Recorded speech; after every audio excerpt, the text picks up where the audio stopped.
Hello everyone, in this video, how to change the color of selected area in Photoshop. Let's begin. First of all, open your document, unlock to this image, double click the image background, then click OK. I already unlocked to this image, then use selection tool, rectangular marquee tool, lasso tool, polygonal, quick selection, magic wand as you wish. Example, use quick selection tool, then select any object or any area.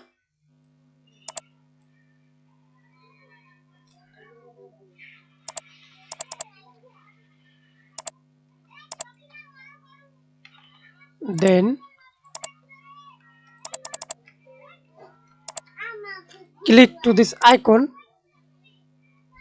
whose saturations colorize and change color.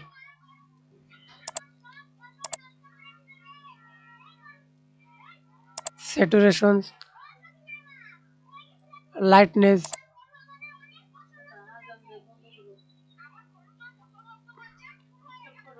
reset.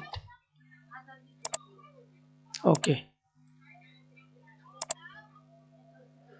Thanks for watching video. Please like, comment, share and subscribe to my channel.